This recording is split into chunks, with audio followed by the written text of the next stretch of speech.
Assalamualaikum warahmatullahi wabarakatuh. Perkenalkan, nama saya Novita Dwi Setiawati dari Program Studi Pendidikan Agama Islam. Pada kesempatan ini saya akan memaparkan jawaban dari 4 pertanyaan yang berkaitan dengan pengertian fikih beserta pembagian hukumnya, sifat hukum Islam, konsep dasar ibadah, serta relasi fikih dalam ilmu pengetahuan modern.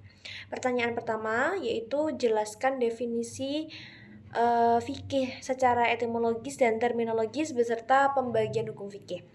Secara etimologis, fikih itu berasal dari bahasa Arab yaitu faqiha yafqahu fiqhan yang berarti memahami atau mengerti secara mendalam. Jadi, fikih itu tidak hanya mengetahui, akan tetapi juga memahami alasan, tujuan, dan hikmah di balik hukum tersebut.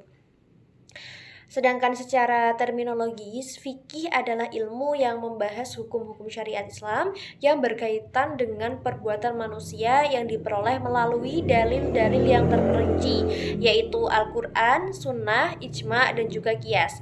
Menurut Abdul Wahab Khalaf gitu ya, fikih itu menjadi pedoman bagi umat Islam dalam mengatur berbagai aspek kehidupan, baik yang berkaitan dengan ibadah maupun muamalah. Nah, selanjutnya itu ada hukum fikih atau hukum taklifi terbagi menjadi berapa gitu ya. Hukum taklifi itu terbagi menjadi 5. Yang pertama itu ada wajib. Nah, wajib itu adalah perbuatan yang apabila dikerjakan itu mendapatkan pahala dan apabila ditinggalkan itu mendapat dosa. Contohnya ada sholat 5 waktu, terus ada puasa Ramadan, seperti itu. Lalu yang kedua itu adalah sunnah. Sunnah itu adalah perbuatan yang apabila dilakukan mendapatkan pahala, tetapi apabila ditinggalkan itu tidak berdosa, seperti sholat sunnah kayak sholat duha, terus ada puasa itu misal puasa Senin Kamis dan lain sebagainya gitu.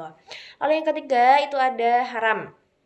Haram di sini adalah perbuatan yang apabila dilakukan itu mendapatkan dosa dan apabila ditinggalkan itu mendapatkan pahala, seperti mencuri, berjudi, meminum khamr dan lain sebagainya. Lalu yang keempat itu adalah makruh. Makruh itu adalah perbuatan yang lebih baik ditinggalkan, namun jika dilakukan tidak berdosa. Misalnya makan makanan yang berbau menyengat sebelum sholat berjamaah. Lalu ada yang kelima, yang terakhir itu adalah mubah, yaitu perbuatan yang boleh dilakukan ataupun ditinggalkan selama tidak bertentangan dengan syariat gitu.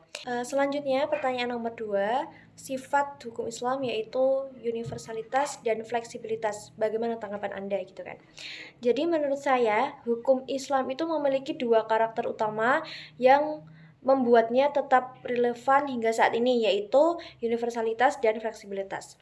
Nah, universalitas berarti bahwa hukum Islam itu berlaku untuk seluruh umat manusia tanpa dibatasi oleh suku, bangsa, budaya maupun perkembangan zaman. Nilai-nilai seperti keadilan, kejujuran, amanah, persamaan, dan penghormatan terhadap hak manusia itu akan selalu dibutuhkan oleh setiap masyarakat. Di sisi lain, hukum Islam juga bersifat fleksibel. Maksudnya, Islam itu mampu memberikan solusi terhadap berbagai persoalan baru yang tidak ditemukan secara eksplisit pada masa Rasulullah SAW. Nah, fleksibilitas ini diwujudkan melalui ijtihad para ulama dengan menggunakan metode seperti qiyas, ijma, maslahah mursalah, dan pendekatan maqasid syariah. Nah, menurut saya kedua sifat tersebut tuh bukanlah sesuatu yang bertentangan. Universalitas itu menjaga agar prinsip-prinsip dasar Islam tetap kokoh, sedangkan fleksibilitas itu memungkinkan hukum Islam berkembang mengikuti perubahan zaman tanpa kehilangan nilai-nilai dasarnya. Hal ini yang menyebabkan hukum Islam tetap mampu menjawab persoalan-persoalan kontemporer seperti transaksi digital, bank syariah, rekayasa genetika, hingga perkembangan kecerdasan buatan atau artificial intelligence, seperti itu. Lalu pertanyaan yang ketiga itu adalah jelaskan konsep dasar ibadah ditinjau dari aspek dogmatis, psikologis, dan sosiologis. Nah, ibadah itu merupakan segala bentuk penghambaan kepada Allah Subhanahu wa taala yang dilakukan dengan penuh keikhlasan sesuai dengan tuntunan syariah.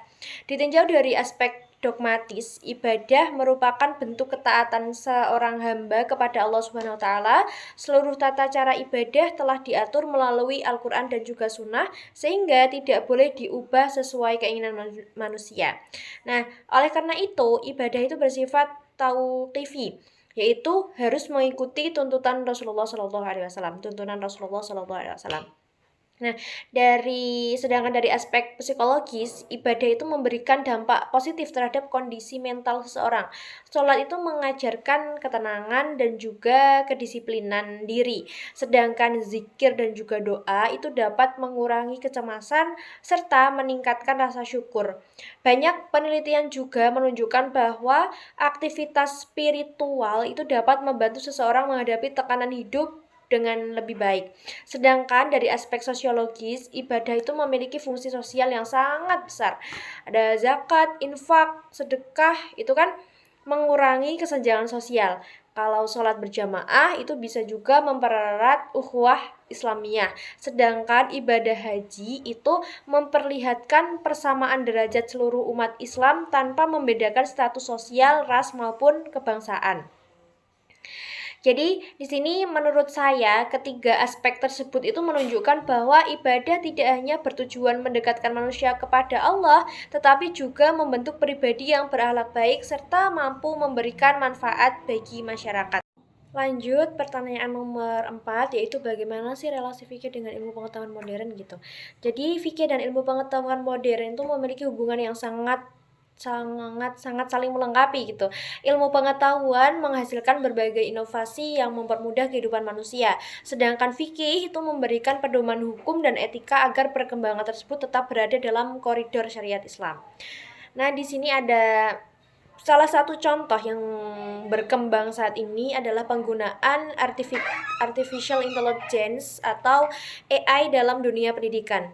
AI itu dapat dimanfaatkan untuk mencari referensi, menerjemahkan bahasa, terus membantu menyusun presentasi, bahkan menjelaskan materi yang sulit dipahami. Dalam perspektif fikih, penggunaan AI itu pada dasarnya diperbolehkan karena termasuk sarana atau wasilah.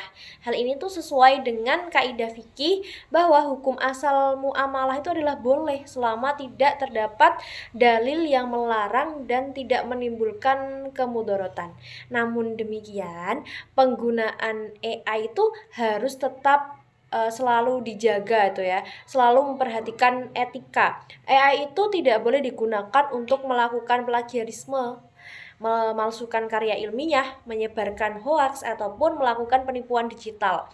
Jadi menurut saya, tantangan terbesar perkembangan AI itu bukan terletak pada teknologinya, melainkan pada moral penggunaannya. Oleh karena itu, fikih berperan memberikan batasan agar teknologi digunakan untuk kemaslahatan, bukan untuk menimbulkan kerusakan. Dengan adanya ijtihad para ulama, berbagai persoalan kontemporer dapat terus dikaji sehingga hukum Islam tetap relevan dengan perkembangan zaman. Mungkin demikian pemaparan yang dapat saya sampaikan. Saya mengucapkan terima kasih kepada Bapak dosen yang telah menyimak presentasi ini. Mohon maaf apabila terdapat kekurangan maupun kekeliruan dalam penyampaian saya. Terima kasih. Wassalamualaikum warahmatullahi wabarakatuh.